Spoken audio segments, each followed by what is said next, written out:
Alright. I'm trying to think what I saw. I think it's facing inwards.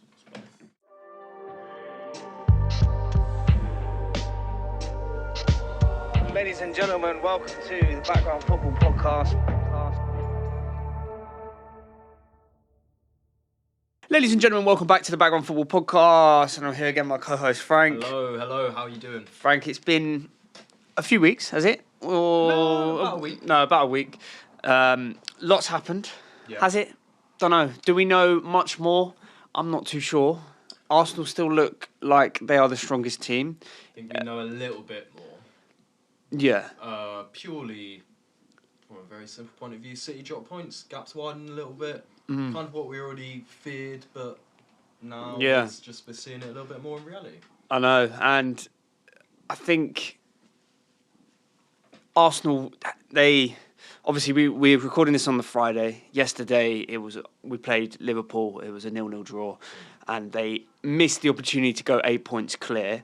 Do you think was that a sign, or was that just that happens and that can kind of happen to anyone, no matter how good you are?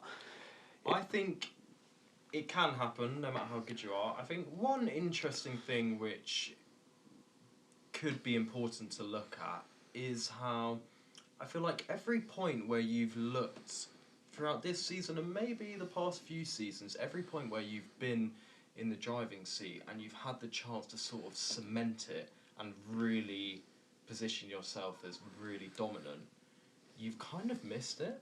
I can't remember what point it was earlier on in the season. It was against Chelsea when they held you to a draw. At that point, you're in a similar position to where you are now, and you were really driving the build-up. You had a lot of momentum. You were winning games, probably more momentum actually than you had now. Yeah. You're coming off the back of a busy spell where you've got some very good wins, but some tight wins. But it's a similar position where the team in second has dropped points, and you've really had the opportunity to drive on and cement that gap, and you've just missed out. And I think it's the way you've sort of missed out in both games, Chelsea and Liverpool. I think it was with yesterday. We were just really poor. First half we played alright, to be fair. Kind of had most of the ball. Arguably looked more threatening, even though Liverpool probably had the best chance. But then second half, Liverpool came out, and I'm going to actually fair play to Slot. He tweaked it a little bit, managed to, and they dominated basically the entire half with the ball. That being said, they didn't have a shot on target the whole game. Yeah. So it's not as if we got pummeled and were lucky. Yeah. It was kind of, it was not a great game. Yeah, It was not a great game. But I'm not too concerned. It's about how you bounce back now. How do you go to because I think we've got United next. Really? United at home next. It's like, okay, we go into that game. How do we react? Yeah. We've still got this buffer, albeit it's less than it could have, maybe should have been. But yeah, it's how can you react? How can you go to the next game, make another statement? I think what's interesting, I and correct me if you think I'm wrong, but I think that I don't think I've seen you play a really, really dominant game in a while.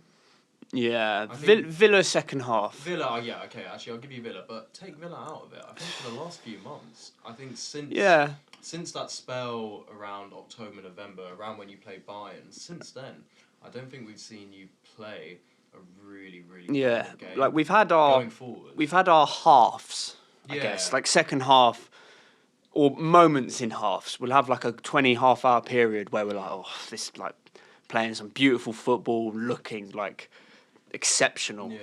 But we're not susceptible to other teams doing kind of the same to us. Yeah. We seem to we're giving away like some sloppy chances at the moment. I don't think you look that great, if I'm being honest. I think, we look like the best team in the league, though. I think that's not wrong, but we're not playing this scintillating football, and I'm hoping it's going to come. We do it in periods, but I want to see it sustained for the whole game. Yeah. I think you will win the league, but got a feeling you might win it, not necessarily because you're playing incredible football, incredibly dominant football, but because you're so solid and because the opposition challenging you are just not quite at it or at the levels that they previously were. Yeah, I hear that point, but I also think the whole league is really competitive. You look at the middle chunk from 5th to 14th, there's like 8 points. Yeah. And in my head, that suggests everyone, the level of like majority of the teams has gone up. Like playing Bournemouth on the weekend, they were what, 15th? Yeah. And I'm like looking at them like, how are these lot 15th? No. I think though, I think that you are right on that, but I do think that the level of the teams at the top has dropped a bit. Well, Like, City, basically. Yeah, City and Liverpool. City and Liverpool, basically. Which is, that's a fair point. So I think while you're right, I think it is harder to. You're not going to see the same near 100-point. No. But I think the standard itself at the top has also dropped. Yeah. Okay. So for the majority, the large chunk of this podcast, we are gonna. Well, I've picked out a player from each team in the league who has stood out to me. It not necessarily the best, but maybe is not maybe flown under the radar a little bit, but is kind of not grabbing all the attention, all the headlines. Just a player that I quite like, and you're gonna have your thoughts. Yeah. Throw some other names out there, I've got a few. and we're gonna discuss. I mean, seeing as we're talking about Arsenal, we'll start with Arsenal. Yeah. I went for Leandro Trossard, and I just think this season he's been a really mature performer. He comes on, he'll score an important goal. He's a great finisher, killer, and he just seems to have stepped it up a level. Do you think he's always had that maturity? Somewhat, yeah. Yeah. But I think In terms of he's always, prior to this season, he's always been a squad player for you, and he's always come on, and that's never seemed to diminish his persona at the club. yeah, no. I think he just seems like more of a leader this season to me. He's kind of one of the more experienced players in the group. He's 30, so he's kind of been around the block, not necessarily in a really successful manner, like trophy-wise, but just he's been around the block. He kind of knows what he's doing, and yeah, I think he's been like our best attacker this season. Yeah, no, I can't necessarily disagree with that. And Anne Hathaway loves him. Yeah. I like Anne Hathaway. Why does she like Trossard? He's a top guy. He's a footballer. Would you? Bullshit. But yeah, no, I just wanted to shout him out because I think all the headlines around Arsenal has kind of been Rice, Gabriel, Saliba, maybe. I mean, Saka always grabs the somewhat headlines, but he hasn't been at his best this season. We're still waiting for him to explode, really. He showed glimpses even yesterday, like a few of the. It was actually a really good battle, Kirkes, Saka. Yeah. And Kirkes played he did pretty well against him, but Saka got the better of him a few times, and you just see the quality, and you just. It's top. I would like to throw out that I think a big surprise in a similar position is Gabriel Martinelli. And the fact that he thought it was okay to push Bradley off the pitch. I'm just saying, I think it is actually one of, I think, a critical moment in arguably Premier League history. Really? That he's not being punished for this. Oh, come on. I think it should be Frank. an 8-game minimum. Nah. How often do you see players push injured players like off the pitch? Yeah, but it's a fact he goes down. But he didn't. But he didn't know. Yeah, but to do it. Don't get me wrong. It doesn't look good, and I'm not. He shouldn't have done it. I'm not defending the action, but in his defence, he doesn't know that Conor Bradley's seriously injured himself.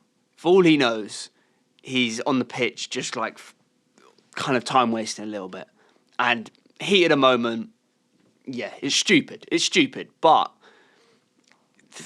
I think you it's- see players do that. You see players do that. it, I'm but not. I think at this moment in time, for it to have happened, and for all we know, it could make the injury worse. And even if it doesn't, it could have.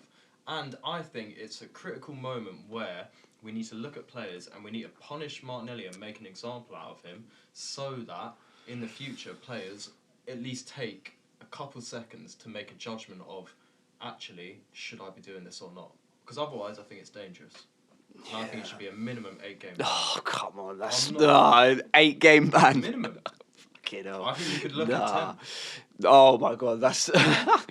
I think it 10-game ban. It's worse than That's Cantona's outrageous. kick Oh, on the fan. fuck off. It is. No, it's not. It is. Well, It is. shut up. No, it's Cantona's not. kick on the fan is... Cantona kicked he kung fu kicked a fan. You can't compare. You That's can't all right. compare. I'd rather that. I'd rather that. No. So that is, I think, it is a shocking. It is absolutely shocking, and people should be campaigning about this, and it needs to be talked about. It needs to not be brushed under the carpet. Seemed to have You touched see- a nerve a little you see, bit. Arteta's gone very, very quiet because he knows the gravity of the situation. I think.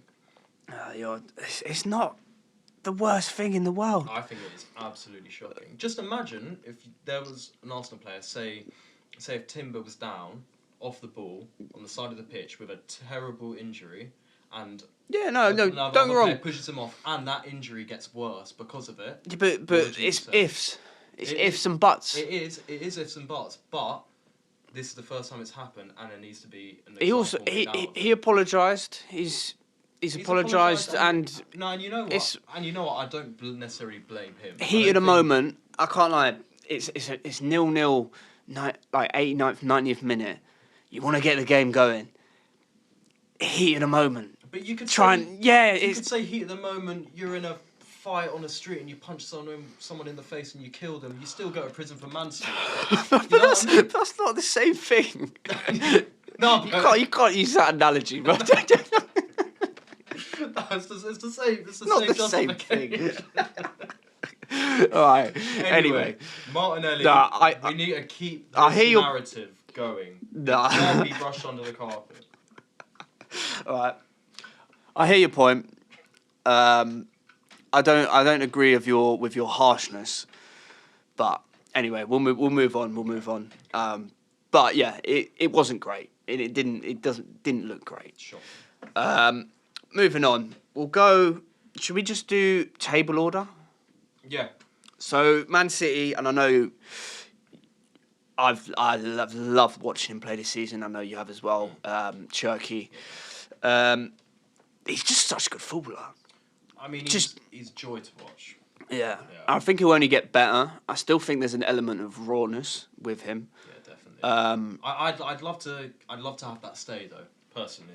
Yeah, and I hope Pep kind of doesn't coach it out of him, I guess. But I don't know. He's just silky, isn't he? Very silky. He's a joy. He's a real throwback, and I know that word's been thrown around a lot talking about him this season. It's just nice to see a player just sort of like. I remember against Sunderland, there are a few moments where like they're drawing and then he's just going for these little flicks and back heels and he's like to the rest of his teammates, sorry, and they're a bit like, come on, man, what are you doing? Yeah, But yeah. It's just like, fuck it, it's football. It's not, Yeah. it's not that deep. Exactly. Just like enjoy Like, it. we want to be entertained, and he is an entertaining player to watch. And you often see him like he'll get the ball and he's kind of just like walking with it. Yeah. And kind of just like scouting out where's the next pass, and I like players like that. I think obviously without throwing these comparisons around too lightly, but in terms of the way they play and the way they are involved in the games, you could liken him to Hazard, Neymar, Messi. Not in ability. I know what you mean. but in Kind of purely the way they play. stylistically, Yeah. he's got that kind of fuck it, I know I'm kind of the best player on the pitch sort of attitude. Yeah, and That's what it seems like. And just outside the norm of these structures and systems that dominate football these days. Yeah. And go on. no, sorry, and just with 7 assists in the league as well, up there with one of the top assisters.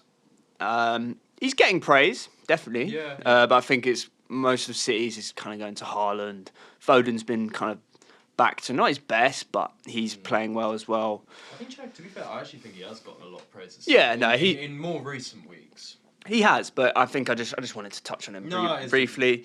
Aston Villa. Just before that, Sorry, I just wanted to throw in with City, just a little mention to Kusanov, and it's an interesting one because I don't think he's played much, but the games he has played at right back, I think he's been really, really solid, and he's shown for the first time that he actually could develop and go on to be a key player for City. And I think we've seen, especially under Pep, there's a lot of players that take a few years to come into it. And he's just so young as well. So young. And I've kind of always felt a little bit for him because he kind of, every time he has played at centre-back, especially, he does sometimes look a little bit out of his depth. Yeah. And it's kind of understandable. He's a young kid. Yeah. He just moved last season. He's only been here for a year. Well, he's playing in France, but still. Yeah, but, I don't think he spoke a word of English. He's still, he's getting used to it. It's tough. It's really tough. Yeah, and then suddenly you come into a City squad under one of the best managers of all time and one of the most intense managers of all time. At a time in a bit of a crisis. Yeah. Yeah, no, he's done okay. I think this season he's done well when needed of him. And I think give him a few years, he'll be a top player. I think he's got a really bright future. Yeah. I mean, you look at Ake. I think Ake took a good few years. Yeah. And now I think aside from injuries, when he's fit, he's past his best though. He is past his best, definitely. But aside from injuries, when he was at his best. Oh yeah. He was solid. Like 4 league titles. Yeah. Aston Villa. And I could have talked about Morgan Rogers, Watkins' kind of resurgence in the past few months. Even Tielemans is a fucking amazing footballer. Konsa. And here's where I've gone for. I've gone for Konsa. I just think he's quality. He's great. I think he's really, really good. I think on this list as well, I think if we're looking at underrated players, he could be up there with the top of all of them. Because I'm looking around the league.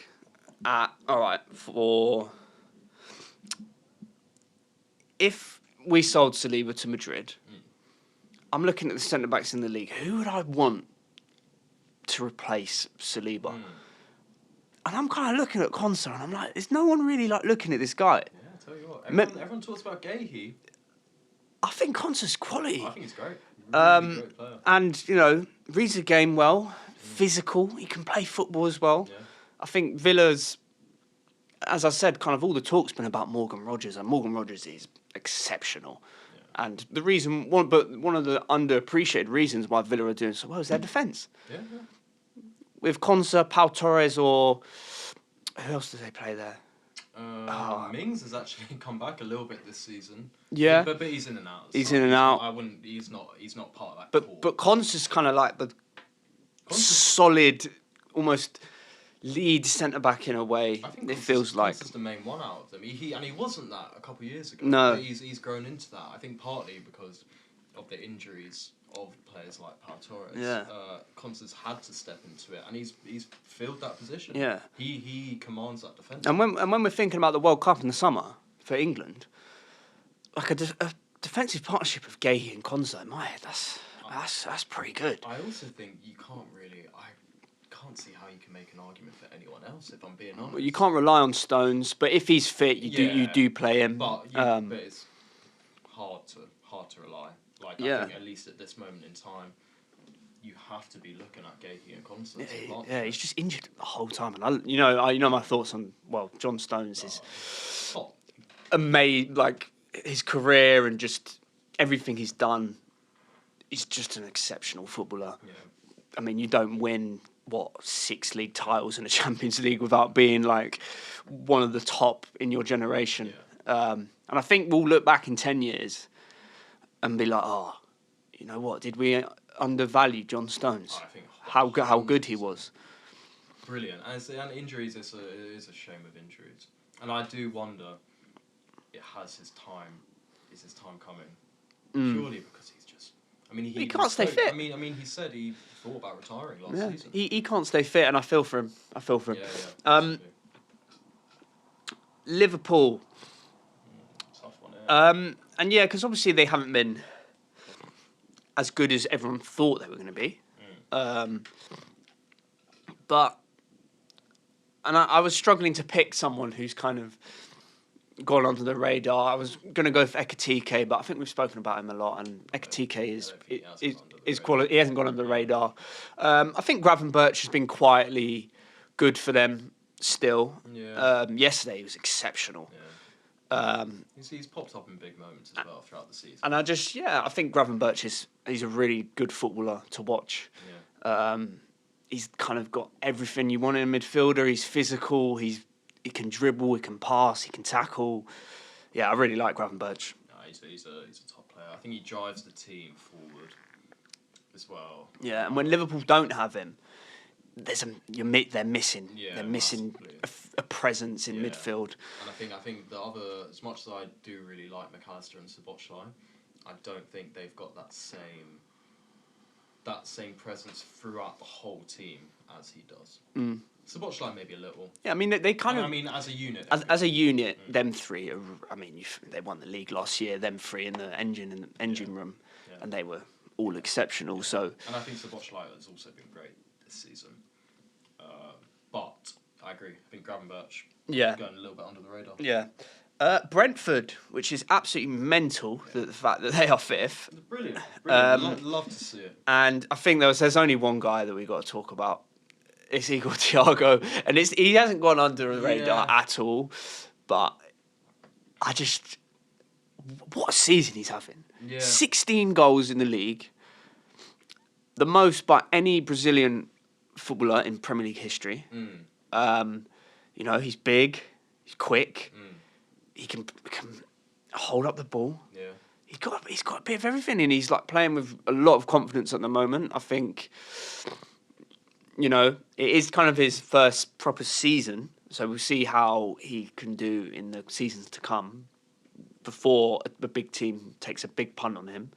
I think that's fair. No, I agree. I think it'd be interesting. I said this to you the other day. If he might go to another club and not quite make it, but we'll see. And maybe that's probably very harsh, and with no evidence to suggest that. And he's playing fucking great. Yeah, I mean Brentford, the whole system. Yeah. Keith Andrews. I mean, Yeah. who would have thought? I know he's I mean, we're mystic podcast. Yeah. But, I think Keith Andrews, could be the most underrated member of the team. Yeah. Yeah, considering, everyone was like, set piece coach, they've lost their manager, they've lost their captain, they've lost their two strikers. What are they going to do? I know. Then Igor Thiago just comes in like, Bags hold my yeah, beer. yeah. Just, I also want to just a quick shout out to Kevin Schade as well. Great. I think he's quality. Yeah. He's really quick. Yeah. He scored. I don't actually know how many goals he scored, but he's definitely scored maybe He's- six or seven. Yeah. And even aside from that, he's a threat. He contributes a lot to Brentford's team and the way they play on counters and everything. Yeah. I think he's Well, top. with his pace, it's just like he's threatening. Yeah. And links up very well with Thiago. Yeah. So them two, shout out to them. Newcastle, Interesting. and it's a little bit similar thing with Liverpool in a sense of, I kind of didn't really know who to pick because who's been under the radar? Not really anyone. When they've been disappointed, it's hard to Yeah. find a So shining I light. went for Harvey Barnes. I just think whenever he seems to just pop up and score some really important goals. And a lot of his goals, I reckon if you look at his goal catalogue, a lot of them are really good finishes. I like Barnes a lot, actually. If he can stay fit, which that's been kind of his problem for a while, is kind of injuries and fitness. But when he's at it, he's fucking dangerous, man. So dangerous. I think he'd be a nightmare to play against because he's relentless. Yeah. Does not, and that might be why he gets injured a lot, but he does not fucking stop running. Yeah. When he's fit, he is non-stop, runs in behind, with the ball at his feet. He's constantly, he can go both ways. He's really good. Yeah, he's a tricky customer. Yeah. If you're a fullback, you're kind of like, oh, no, I'm in for a game here. Yeah. But no, I like Barnes. I don't know if I think Newcastle fans like him, respect him, think he's got an important aspect of their squad. Yeah. I still think they see him as a backup to Gordon, though. Yeah, but he's been better than Gordon. I know. Gordon hasn't been all that for a little while now. Yeah. I mean, if you look at his goals alone, it's very, very poor. Yeah. Since last January. And you kind of... He's at that time in his career where it's almost like, all right, you got to kind of step up a bit now. You've got to be producing more output.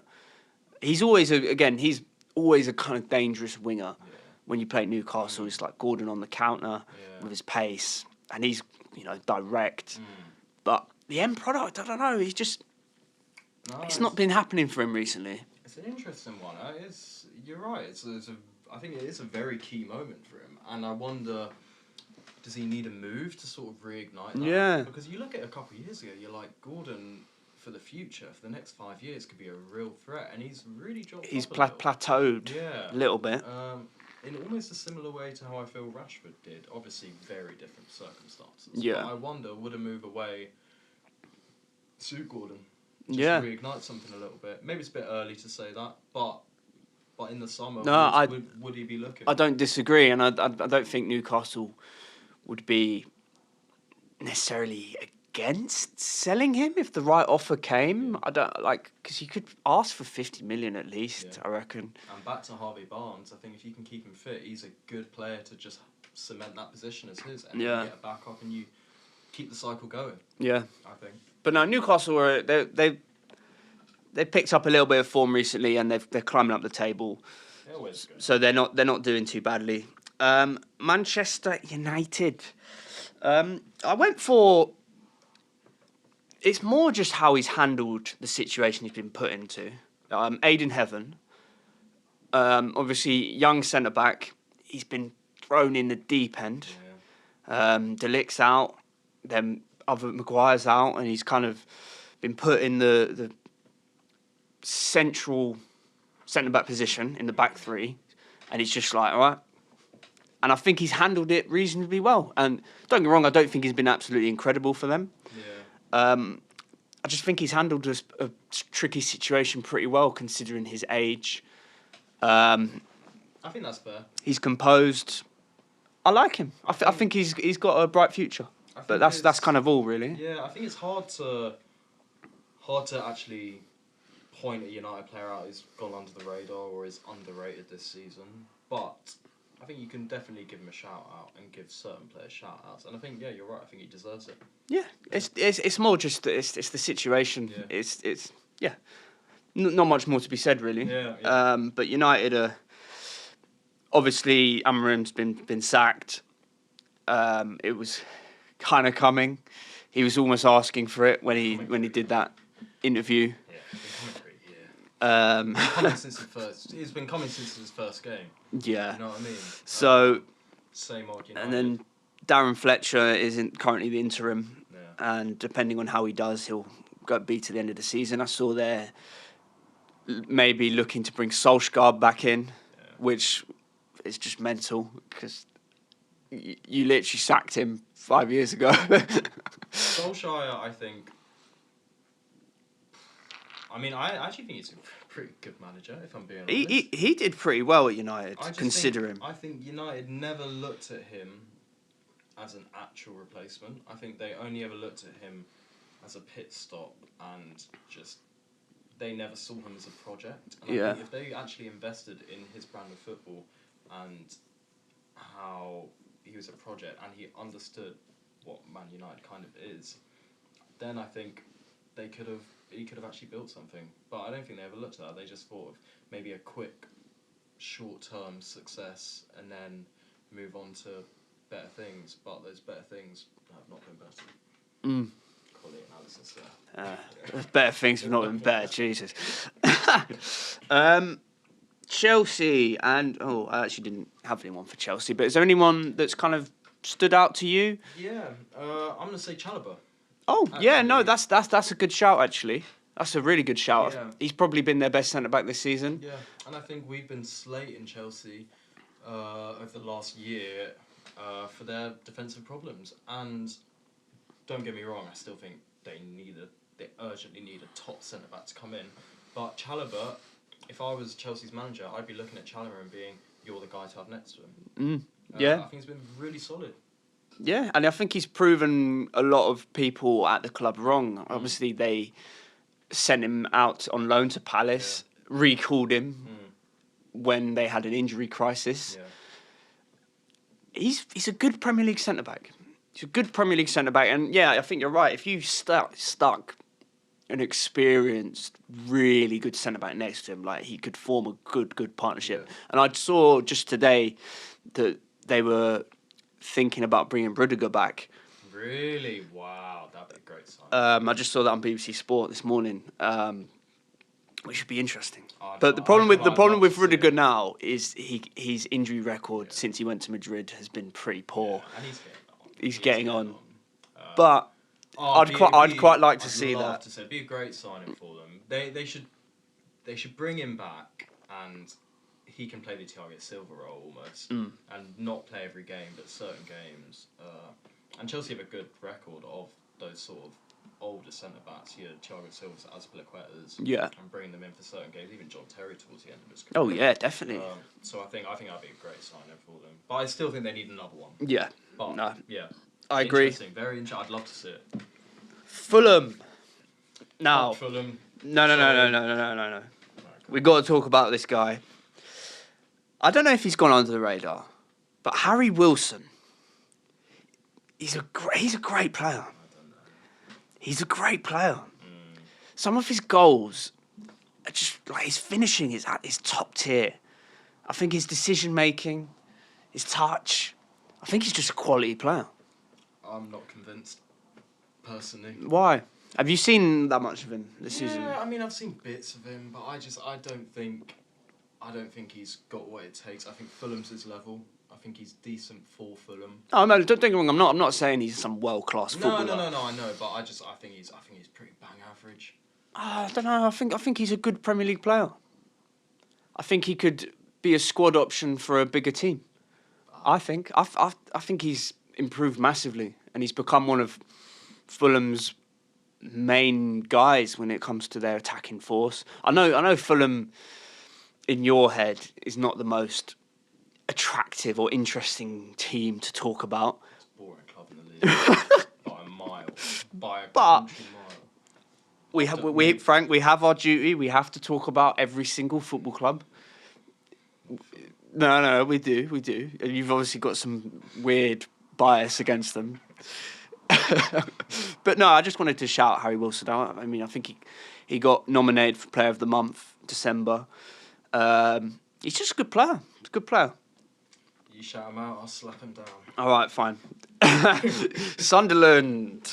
Yeah, nice. So Xhaka has been getting a lot of the praise, rightly so. Mukiele's been getting quite a lot of praise, rightly so. But Brian Brobby, Yeah, tell you what. it's not. Don't get me wrong. I don't think he's the best striker in the world at all. I just love type of strikers like him. Same. It's fucking brilliant. He's just a physical specimen. Yeah. He's a little bulldozer. He's a specimen. He's a little Jesus. bulldozer. Yeah. You can't get into a physical battle with him. It's just, it's good. I think he's just a handful. Yeah. And it took him a little while as well, actually. Yeah, I mean, to he, get- he wasn't necessarily starting at the start of the season. No. They were kind of went for Isidore as well, who Yeah. I actually think's No, I pretty don't mind. decent as well. But I think he's kind of some star, or at least just starting to cement himself Yeah. up top. And he's just a handful for centre backs. Yeah. And I think in the Prem, I love that. I love strikers who are just big and, I mean, he's not actually that tall, but he's just stocky.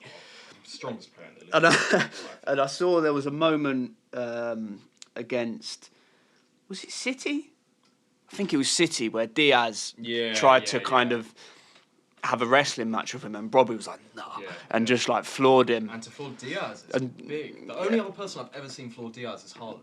That's saying something. Yeah, and Diaz is obviously a top centre back, so But no, shout out to Bobby. Yeah, I think his link-up play is great as well. I'm excited to see more of him.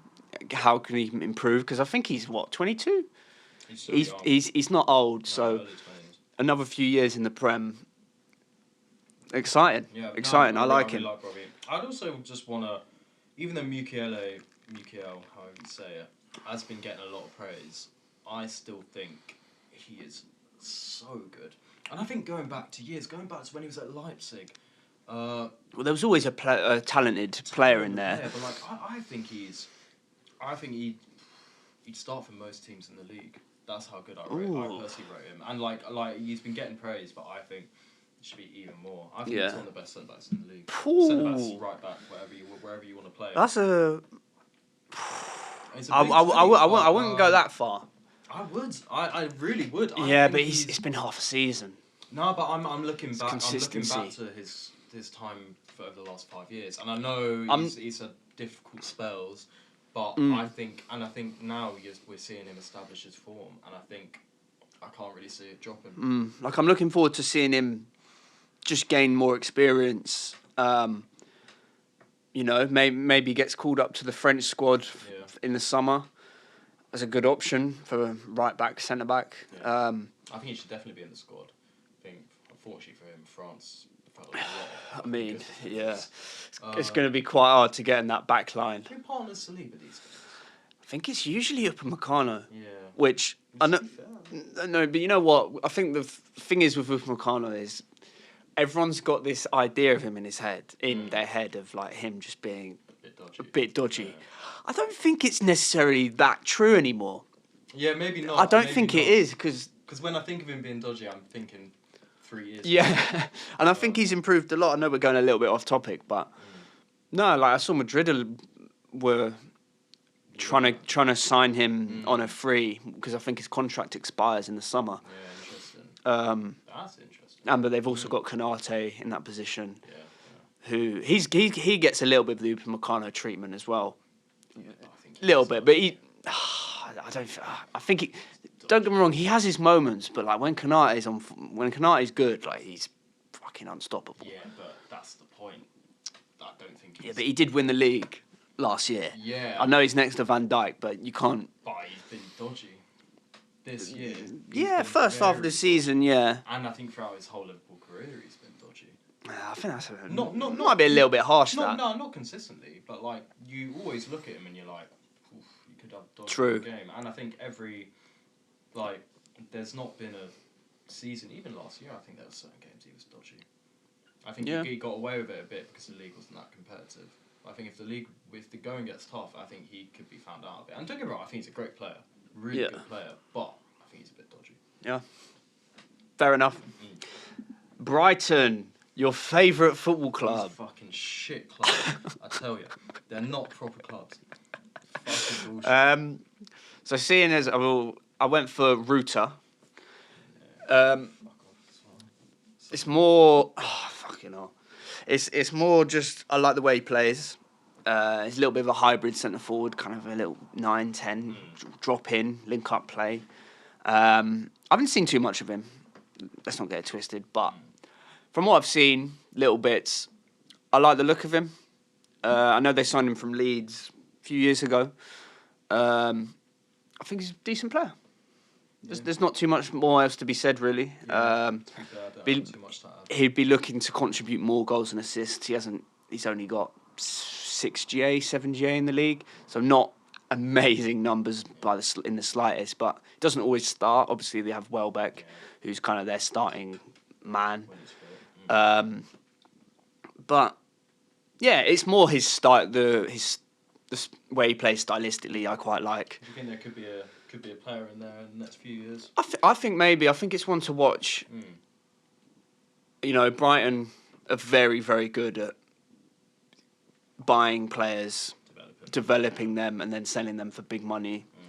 So it's definitely not out of the realms of possibility. But yeah, we'll move swiftly on. Everton. And I went for Kiernan Dewsbury-Hall. Yeah, good shout. And kind of the reason is obviously he had his stint at Chelsea. It went horribly wrong. barely played. Stupid signing for everyone. Yeah, was the wrong move for Chelsea. Was the wrong move for him. But now, he's gone to Everton in a good setup under Moyes. He's kind of has a little bit more freedom in a more advanced midfielder role. I think he's an intelligent footballer. I think he's a very intelligent footballer. I think he's great, to be honest. I really enjoy watching him. I think he's I think. And there's been moments this season. I think he scored against United. Yeah. Won them the game at Old Trafford. Yeah. Did he score against Chelsea? I can't exactly remember, but there's been moments he's popped up with big goals for them. I think he's just integral to the way they play, and they really notice it when he's not playing. And especially with Everton have a lack of firepower going forward, really, with their striker. I mean, Beto is he's okay. Well, to be fair, I wanted to shout out Beto and Barry a bit, purely because. I don't know, I just feel like, don't get me wrong, they're a bit shy, but they play a role in a similar way to how Gyökeres does a little bit. They play a role. Yeah, I hear you. They try. But anyway, go on. No, it's just, I think there's not many goals in that Everton side. Yeah. They've got plenty of creativity, especially with Grealish, and when Njai is back from AFCON, I could have shouted out Njai, I fucking absolutely love him. He's rated though. He's rated. So he's just speaking on him a little bit. He's one of those players you just love watching him play. Who and I? Yeah. Top player. And to think, right, he was playing like Sunday League when he was 18, 19. It's mental. Yeah, it's mental. Then he got signed for Sheffield United, maybe, I think, and then Everton picked him up on for little bit of money, but anyway, moving on. I wondered what you thought Dewsbury Hall might do after Everton. Do you think he's got what it takes to go to another big club and make it? I'm not so sure. Tough one, isn't it? I think he's gotten the move that instinctively came to my head just then would be somewhere like Newcastle. Where he could have a really nice squad role, play plenty of minutes. Newcastle Villa territory. Kind of be in and around Europa League, pushing for Champions League spots. Yeah. That's where I see him possibly. But again, he's kind of been doing it for Everton maybe half a season, so wait to see how consistent he can be. No, to be fair, I'm similar. I don't think he's maybe got what it takes to go all the way, but those sort of, I think, can have a top career around those sort of just lower tier clubs. And I think you talking about Harry Wilson earlier, I think Dewsbury Hall has a little bit more personally to offer, and I think he's just that tier slightly up. Yeah. For me.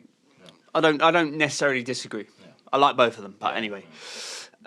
Crystal Palace. Favourite team in the league. Could have gone for Mateta. Could have gone for, well, they're not underrated, so gay. But I've gone for Ismaila Sarr. Yeah. I think he's an integral part of the way Palace play. I love that shot. He's a proper Premier League player. He feels like a Barclaysman. I'm completely. A little bit, because he's tall, he's quick, he's got the kind of aggression, and presses like a dog. I think he's a good player. I think he's fucking handful. He's a handful, and he's dangerous. His link up with Mateta, and who have they just brought in? They've brought in Johnson. So I'm looking for like that kind of front three of Mateta, Johnson, and Sarr. When he comes, he's at AFCON at the moment, I'm assuming. I think he's Senegalese, isn't he? Yeah, I'm assuming he's. Assuming he should be. Yeah. But no, I like Ismaila Sarr. He always seems to pop up with an important goal for them as well. Yeah. So. And he's always been a top player. I'm surprised. Even at Watford, I remember. Yeah. He was in the Championship for like 2 years. Like what the fuck was he doing? Yeah. Way too good. Yeah. Way too good. No, I agree. Good player. I really like Sarr. Yeah, he's quite likeable, I think. Yeah, very. He's quite likeable. I just also want to very, very briefly Shout out Tyrick Mitchell. Yeah, I love you him. know what? I love him. I do. I think Mitchell is a very good Premier League left Yeah, back. he's nothing special, and he knows he's nothing special. Yeah. And I love him. But he's solid. He's okay going forward, okay defensively. It's quite rare you see a winger absolutely like destroy him, which that's just massive credit to. I know he is more of a wing back these days. Yeah. But I don't even know, you know. No, but they do play a back five. No, So I know, but like at his. yeah, and like Munoz gets a lot of credit, and I like Munoz a lot. Yeah. But on the other flank, Mitchell solid. I know your thoughts on Mitchell. Yeah. I like him as well. Tottenham, Okay. and you're actually going to be very surprised who I've gone for. I know who you've gone for because Who do you think I've gone for? Oh fucking hell! You not? No, I did. You did. Exactly. Fair play, and you know how much I hate him. But I kind of somewhat respect him. Yeah. Because he fucking gives a shit. Yeah. And whenever I watch Spurs, he's just constantly pressing, constantly running. Is he amazing? No. Does he pop up every now and then with goals? Yeah.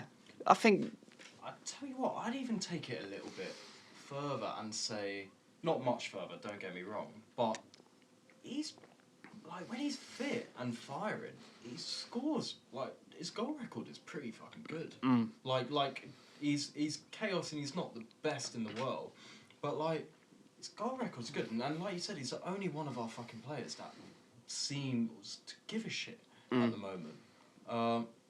And it tries so hard and seems to be a little bit of a driving force. Are very unexpected. Yeah, I also think he does have a range of goals as well. I reckon if you watched his, I don't know, catalogue, I guess, you know, left foot, right foot header, can kind of score these odd outside the box, like against us, where he just like picked it up and just lobbed Raya with a ridiculous finish. Like he's kind of got that weird thing in his locker. That Brazilian little bit of magic in him. Kind of, yeah. I mean, and I hate him. I despise him. Not the most likable. He's a horrible character. I love him. Like, and he's taken his top off more times than he's scored. No, not anymore. But there was a point where he'd taken his top off 4 times and scored 3. Maybe 2. So, like, he doesn't always help himself. No, he does. But and definitely frustrating for you. Yeah, at points. I mean, more for the injuries. I would love to see him stay fit for a season and him be and we put all our trust in him as our number 9. I'd love to see that because we haven't seen that Yeah. at all since And he's been there. I just want to ask, what the fuck has happened to Solanke? Okay. Our fucking injury staff, the incompetence levels is fucked, and I don't even want to get into the new injuries we've just received, but fucking fucked. Solanke's had a knock, and he's been out for like 6 months. Yeah. Don't know what's going on there. It's fucked. And so, yeah, also considering Richarlison's basically having to play every single game. I don't know, you got Colin Mawani, but he's not exactly hit the ground running. I quite like the look of him, but he has one. Yeah, but anyway, we'll move on. Bournemouth. Get another shit. But You know, could have talked about. I mean, Semenyo's not under the radar, but now he's just completed his move to Manchester City. you completed it. Yeah, it's done. Oh, here we go, mate. Yeah, it's done. How much was it in the end? Like 60 million or something. I'll have to double check that, but Standard Prem price. price. But I've gone for Eli Krupi, Oh yeah. and don't get me wrong, I had absolutely no idea who this guy was before this season. You know, he's a squad rotation option for them, but he scored 7 goals in the league. He's a bit of a poacher. Whenever I see him kind of come off the bench, he's always like he's got the knack of kind of finding a little bit of space, popping up with a goal. I mean, you see the goal he scored against us? No. Outside the box, just levered it. Is it? He looks like an exciting prospect. Was it the late on one to make it 2-2? Yeah. I see that actually. Yeah. Yeah, and it's just like who's this guy? Mm. And I quite like the look of him. Would you But say he's exciting. Would you say he's not croupy? Not croupy. Would you say he's not croupy? What? Would you?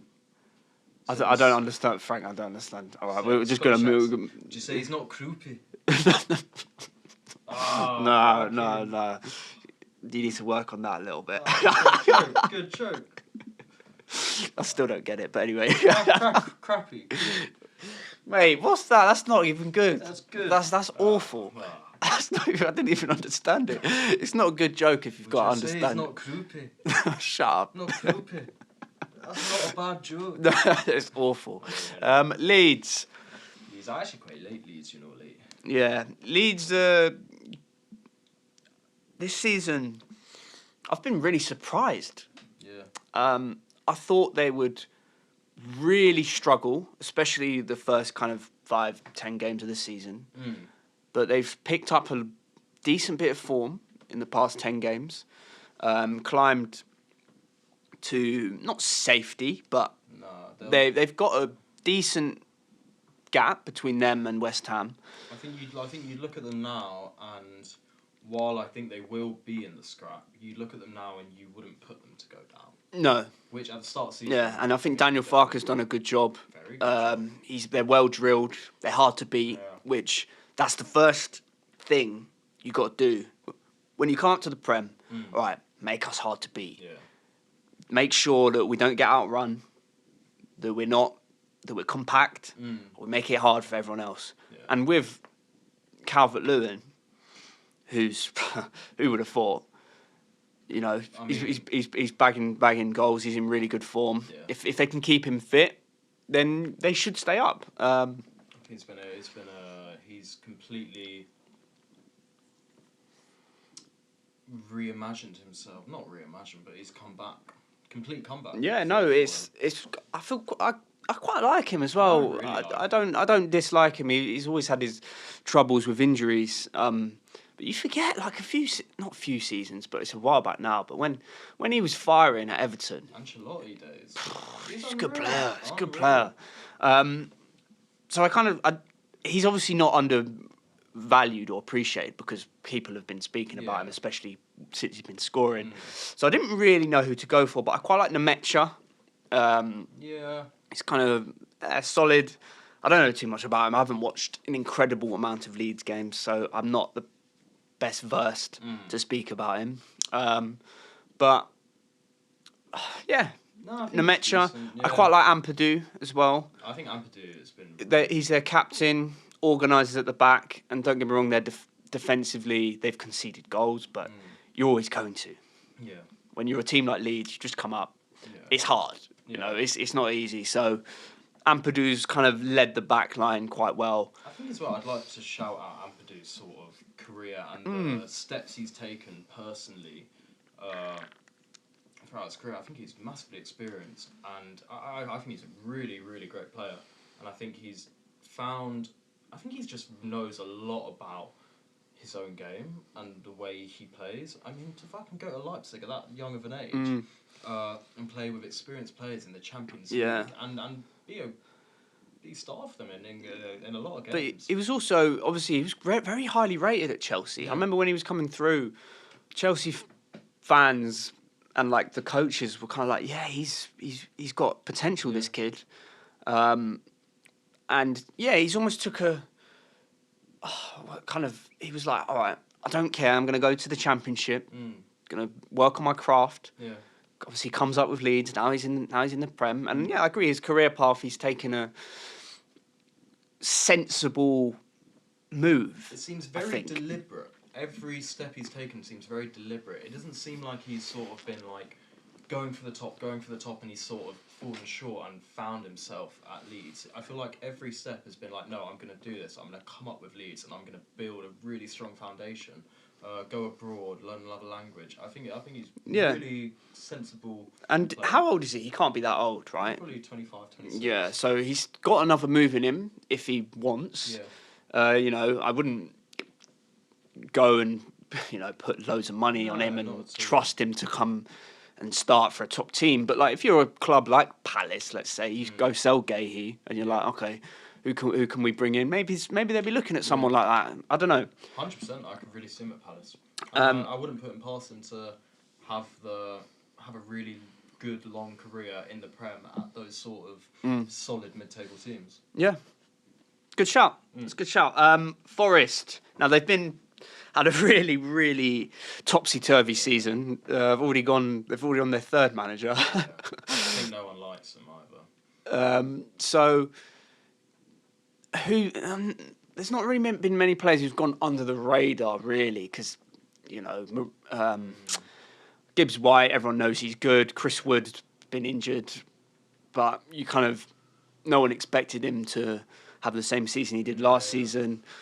Their back line has definitely not been as good, but I think just the structure around them is less solid, and they've got less momentum. Nuno was a very solid Yeah, man. I mean, they do have Daesh now. It's not exactly an attacking, free-flowing football, but, I mean, I went for Murillo. It's more because I like him. Yeah, I think he's a great player. I just think he's just a bulldozer. Yeah. And he's good in the ball as well. He's tidy. And I think, he's decent. It's not too much to say. Yeah. I actually don't think he's had that great of a season. No. I don't think anyone at Forest really has. No, like you look at that defence last year, people were talking like, oh my God, someone's got to snap up Murillo. And Milenkovic, yeah. And now you're looking at it, you're like, and, so sure. And they're like right in a relegation scrap.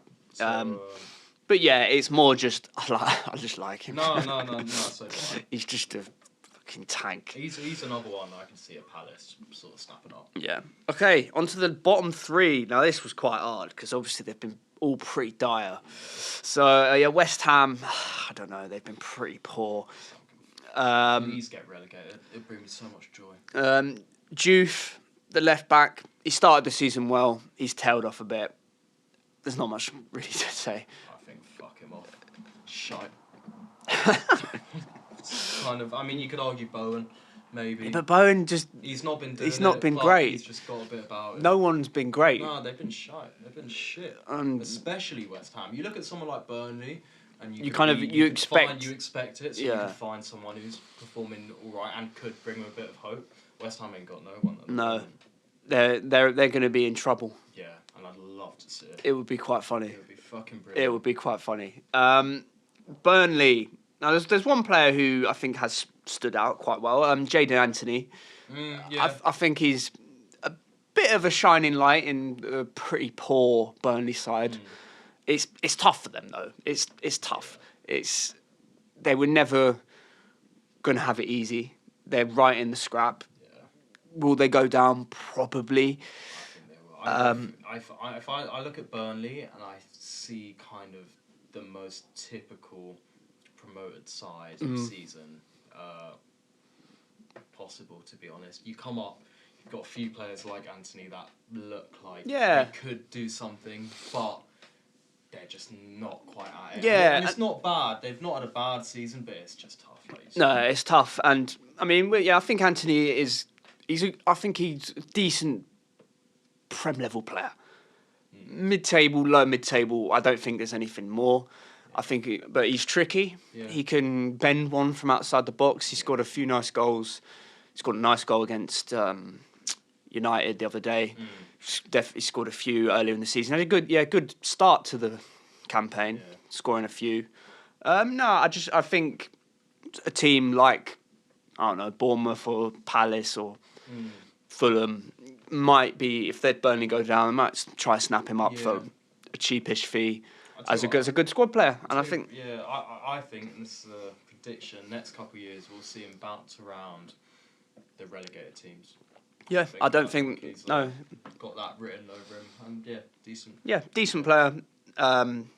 It's tough. It's tough. Wolves. Now this one was almost impossible. I don't think there's anyone because they've been pretty dreadful. Unless you look at the last two games, which I imagine that is who. Well, I've gone for no. What you think I'm gonna say? The 18-year-old. No, I actually didn't. But I've already seen. I was looking at the BBC gossip. I was like, all right, the kids scored 2 and 2. and then Wolves are like, we're not going to sell him for any amount of money. I'm just like, Mate, just fuck off. That screams at the Tottenham side. yeah, Screams yeah, of 30 yeah. million down the drain for Tottenham. And he's an 18-year-old. He looks he looks exciting-ish. I don't know. It's tough, but I've always quite liked João Gomez in the midfield.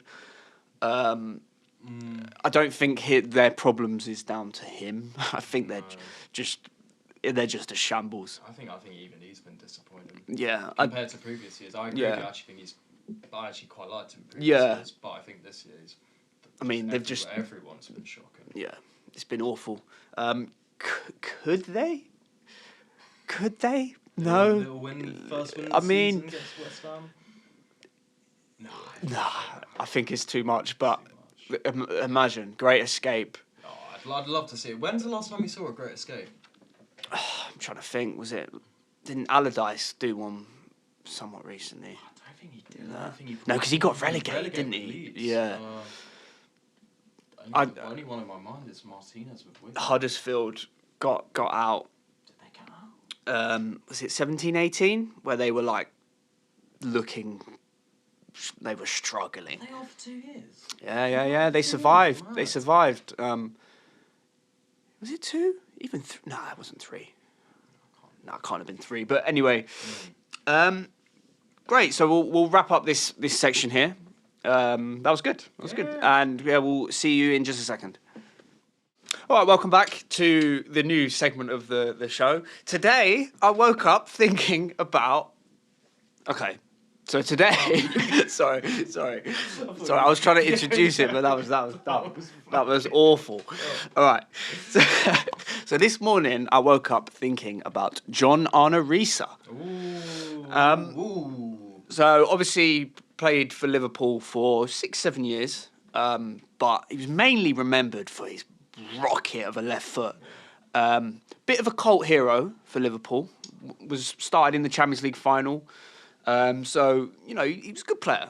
Not, like, he had his criticism. Yeah. I think there was points where his decision-making and kind of defensive, like, lapse in concentration cost Liverpool at points.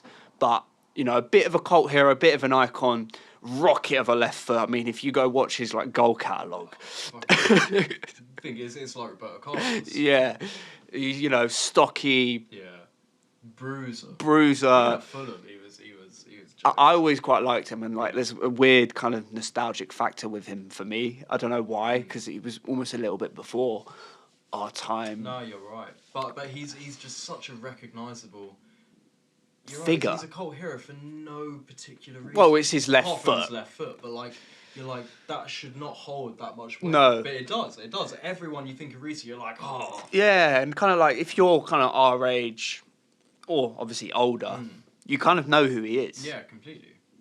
Yeah, I just remember his left foot. Yeah. Absolute rocket. The streets won't forget, but only for his left foot and rocket. Yeah. Not for his quality. Yeah. But no, good player. Nothing. Yeah. He was never world class, but he no. was for 6-7 years at Liverpool. Good stint. Yeah. Good career. Good career. And yeah. This morning, I woke up thinking about Raul Meireles. Oh, Raul Meireles. Who, interesting one. So first of all, I think he was actually a really good player, but he had a weird career. And I think people forget, myself included, I picture him, particularly at Chelsea, and being a kind of key cog in their system for a few years. He was only there for 1 year. He was only there for 1 year? Only there for 1 year. The year they won the Champions League. I know, bit mad, isn't it? But and in that year, I feel like he popped up with some big goals. Big goals. I quite liked him because he had a mohawk. He was like tatted up. Tatted up. He had a giant. I think this is past Chelsea days, but he had a huge beard at one point. Who was he at before and after Chelsea? Was it Benfica? Liverpool before. He was at Liverpool, wasn't he? For a year, and then went to I want to say Fenerbahce, but I'm not sure. And was at Porto, I believe, in his early career. Yeah, but he's another kind of streets won't forget. Yeah, massively. Like, because only in the Prem for 2 years. Yeah. Had a part to play in winning Chelsea the Champions League. Obviously, he wasn't the main man, but I do weirdly remember him very vividly. Yeah, but he did play a lot in that season and was a key part of that midfield. And it's a weird one. You could argue he should have had a better career because I think he was a really good player. And don't get he didn't have a bad career, but I think he could have done something quite big, and he didn't quite. But nevertheless, whether for his personality, for his persona, for his looks, we remember him, and top player. Exactly. He's on our minds. he's on our minds. When we He's wake a bit of a cult hero, but I think that's kind of the point of this segment, which is players like that. Because obviously, I might think about Messi when I wake up 5 times out of 7. Of course. But it's not like, you know, we all know everything about I him. think Messi I think about when I go to bed. Okay, When I wake yeah. up, it's these little fuckers. Yeah. Kevin Nolan staring me in the face. Yeah. That's my sleep paralysis. It's Kevin Nolan in the corner. Kevin Nolan and Elmander. Oh, that Bolton team. Anyway, that'll be on another episode. But yeah, thank you guys so much for watching. Hope you guys enjoyed. Please like and subscribe. Comment. Give us your thoughts. Did we have some howlers? Do you agree? Should Martinelli be banned for 8 games minimum? No. Should. Apparently, I just read they're not doing any further action. Really? That's fucking bullshit. I'm sorry. There needs to be protests. Oh, this is absolutely biggest overreaction I've ever seen. I think it's so terrible. It's not. This that bad. is up there with one of the worst things that's happened in the league Oh my god. in recent years. Oh, that's ridiculous. Anyway. Worse in the last 10 years. Anyway, thank you guys so much for watching, and we'll see you next time. Ladies and gentlemen, thanks for watching the Background Football Podcast.